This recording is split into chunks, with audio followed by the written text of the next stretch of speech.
সকালে ঘুম থেকে উঠে গেলাম, ভোর ৫টার সময় নমস্কার করে নিলাম ভগবানকে। আজকের দিনটা খুব ভালোভাবে কাটে। তারপরে ভূমি মাতাকে নমস্কার করে নিলাম। করে আজকের দিনটা খুবই ভালো, কারণ সপ্তাহের প্রথম দিন সোমবার, বাবা মহাদেবের বার। আজকে পুজো দিতে যাবো মঠে। তারপর সূর্য দেবতাকে নমস্কার করে নিলাম, অনেক যেতে তারপরে সুন্দর লাগছে। তারপর মুখ হাত পা ধুয়ে একটু ব্যায়াম করে নিয়ে তারপর চান টান করতে যাব, কারণ তাড়াতাড়ি যেতে হবে আজকের, কারণ সোমবার খুব ভিড় হবে। এই রেডিমেডি হয়ে এবার মঠের দিকে রওনা দিলাম আমরা, এই আমি আমার বন্ধু। সেখানে গিয়ে আমরা মঠে গিয়ে পৌঁছে গেলাম। এ দেখো বাবার মন্দির।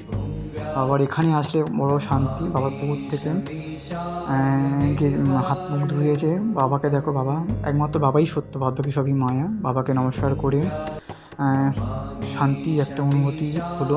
বাবা মানে একমাত্র তিনিই সত্য, তিনি ছাড়া আর কোনো কিছু অসম্পূর্ণ। তিনি বাবা মহাদেব, দেবেরও দেব মহাদেব। বাবাকে নমস্কার করে আমি আর বন্ধু বাড়ির দিকটা ঘুরলাম। ঘোরার পর দেখো চারপাশটা কত সুন্দর একটা জায়গা।